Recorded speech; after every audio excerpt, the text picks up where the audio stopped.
সন্ত্রাস বন্ধ করলে আমরা তো বেকার হয়ে যাব, খাবো কি? কেডাই কইছে সন্ত্রাস বন্ধ করুম? তাহলে সন্ত্রাস নির্মূল কমিটির চেয়ারম্যান হলেন কেন? জনগণকে কেন বললেন আর কোনো সন্ত্রাস করতে দেব না? জনগণের রকম তোর মাথায় গোবর ভরা। আমি কইছি আর কোন হালারে সন্ত্রাস করবার দিব না, আমি নিজে করুম না কইছি? এইটা কই নাই, নির্মূল কমিটির চেয়ারম্যান হইয়া সন্ত্রাস করতে সুবিধা। পাবলিক বুঝা গেছে আমরা নেতারা যে কত বড় খাঙ্কির পোলা। নারী দর্শন করে তাগো বিরুদ্ধে আমার সংগ্রাম। নেতারা মঞ্চে উঠা মাইক সামনে লইয়া পয়লা একটা লম্বা সালাম দেওয়া শুরু করে, এরপর জনগণের লগে বেইমানিকরণের রাস্তা বানায় শেষ করে। আমি ওই কাজ করুম না, এর লেগা সালাম টালাম দিলাম না।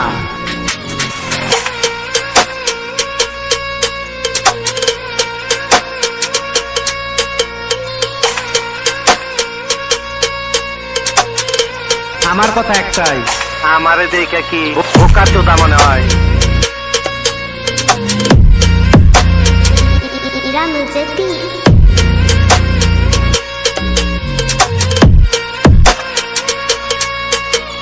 মিটিং মিছিলে ডাক দিলে আগে লোকাইতো, কখন আর আয় না।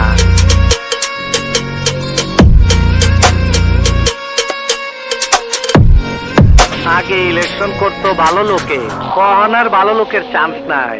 ক্ষমতায় গেলে সাতকুর মাপ হইব, আমি আবার দুধে দোয়া তুলসী পাতা হয়ে যাবো, তার লেগে ভোটে জিততে হইব। পাবলিক বুঝা গেছে আমরা নেতারা যে কত বড় খাঙ্কির পোলা।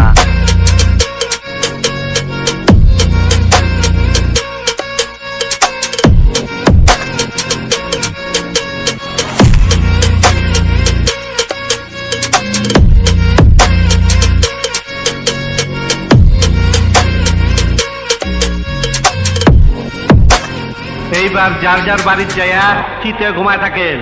আমি কথা দিতাছি আর কোন হালারে সন্ত্রাস করবার দিব না।